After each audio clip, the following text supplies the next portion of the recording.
नादान बड़ी बहू, लड़ाकू छोटी बहू। राजपुर गांव में सीतारमा की दो बहुएं थी। बड़ी बहू राधा बहुत नादान और भोली थी। वो सबसे हंस बोलकर मिला करती थी। लेकिन छोटी बहू गीता बहुत लड़ाकू और गुस्से वाली थी। हर बात पर वो अपनी सास और जेठानी से लड़ लिया करती थी। छोटी छोटी बातों पर भी उसका सबसे झगड़ा हो जाया करता था। वो किसी की परवाह नहीं करती थी। एक दिन सासू माँ घर में खाना बना रही थी। बड़ी बहू राधा उनकी मदद कर रही थी।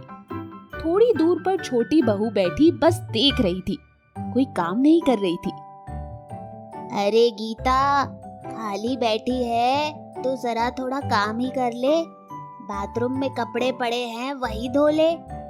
सासू माँ की बात सुनकर गीता चिढ़कर बोली, ओ सासू माँ, मैं क्यों करूँ? तुम्हारी बड़ी बहू है ना, तुम्हारी प्यारी बड़ी बहू, उससे बोलो, वो करेगी, वो धोएगी ना सारे कपड़े। वही पास में राधा ये सब सुन रही थी। उसने चुपचाप से कहा, ठीक है माँ जी, मैं ही धो दूंगी, आप बस चुप रहिए। अक्सर राधा ही घर का और बाहर का सब काम करती थी। दिन भर काम करने के बाद शाम तक वो थक जाती थी। उसके बाद भी देवरानी के झगड़े और तानों की वजह से वो बहुत परेशान थी। एक दिन वो रात में सोने से पहले अपने भगवान से प्रार्थना कर रही थी। भगवान, घर का सारा काम करने के बाद मैं बहुत थक जाती हूँ, आराम भी नहीं मिलता, और मेरी ये देवरानी हर छोटी बात पर मुझसे झगड़ा करती है, मुझे तंग करती है। मैं बहुत परेशान हूँ भगवान, मैं क्या करूँ? बस इसी तरह अपनी चिंता भगवान से बांटकर राधा खुद को तसल्ली दे दिया करती थी। अरे बहू, दिवाली का त्योहार आ रहा है, तुम जाकर अपने लिए कुछ कपड़े ले आना, मैं तुम दोनों को पैसे दे दूंगी। ठीक है माँ जी, जैसा आप कहें। गीता ने इन दोनों की बातें सुन ली। एकदम से गुस्से में वहाँ पर आई और अपनी सासू माँ से बोली, क्यों सासू माँ, क्या वही आपकी बहू है? हम आपकी कुछ नहीं? मुझे क्यों नहीं बताती कुछ? कितने पैसे देने वाली हो शॉपिंग के लिए, बताओ मुझे। बहू की बात सुनकर सीतारमा ने उसका जवाब दिया, कुछ खास नहीं, तुमको 500 रुपए और बड़ी बहू को 1000 रुपए। बस इन्हीं पैसों में जाकर अपने लिए कुछ अच्छे कपड़े ले आना। उनको 1000 रुपए और मुझे 500, ऐसा क्यों? अब तो वही आपकी सगी है ना? ऐसी बात नहीं है, मैं उन्हें 1000 रुपए इसीलिए दे रही हूँ क्योंकि वो 4 लोग हैं और तुम सिर्फ 2। ऐसा कुछ नहीं चलेगा, हमें भी 1000 रुपए देने पड़ेंगे। ये कहते हुए वो गुस्से में बड़बड़ाती हुई वहाँ से चली गई और सीधा जाकर अपने पति से लड़ने लगी।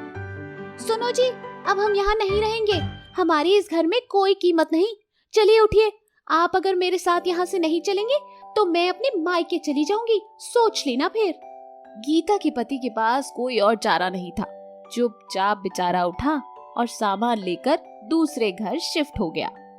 राजू हर दिन वहाँ काम पर जाता, पैसे कमाता और थका हारा घर आता, और घर पर भी आकर उसे खाना बनाना पड़ता, घर की देखभाल करनी पड़ती, क्योंकि गीता कोई काम नहीं करती थी।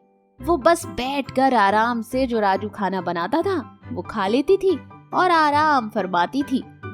ऐसे ही कुछ दिन बीतते चले गए। एक दिन अचानक गीता को तेज बुखार आया। अब तो वो धीरे धीरे कमजोर होती जा रही थी। आसपास के लोग उसके नेचर के कारण उससे बात नहीं करते थे। किसी को उसके हालचाल की कोई खबर नहीं थी। एक दिन गीता अपने घर के बाहर उदास बैठी थी। हे भगवान, क्यों तुमने मुझे ऐसी स्थिति में पहुंचा दिया?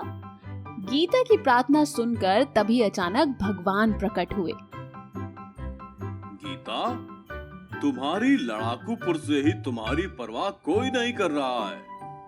प्रेम ममता नहीं रहता, तुम सबके साथ मिलजुल कर रही तो तुम्हें इसका परिणाम नहीं आना है। अब तो तुम्हारी गलती जान लो। ये कहकर भगवान वहाँ से गायब हो गए। गीता को अपनी गलती का एहसास हुआ। वो सीधा अपनी सासू माँ के पास गई और जेठानी और उनसे माफी मांगी। दीदी, मुझे माफ कर दो, मुझसे बहुत बड़ी गलती हो गई, मैंने आपको बहुत तंग किया। सासू माँ, आगे से मैं आपका ख्याल रखूंगी और कभी आपको परेशान नहीं करूंगी। आप दोनों मुझे माफ कर दीजिए। बहू में आए बदलाव को देखकर सीतारमा खुश हो गई और उसकी जेठानी राधा ने भी उसे माफ कर दिया। उसके बाद सब उस घर में हंसी खुशी साथ साथ रहने लगे। तो देखा बच्चों, इस कहानी से हमें क्या शिक्षा मिलती है? हमें अपने स्वभाव को हमेशा मीठा और अच्छा बनाना चाहिए। जरूरत के वक्त हमारा स्वभाव ही हमारे काम आता है।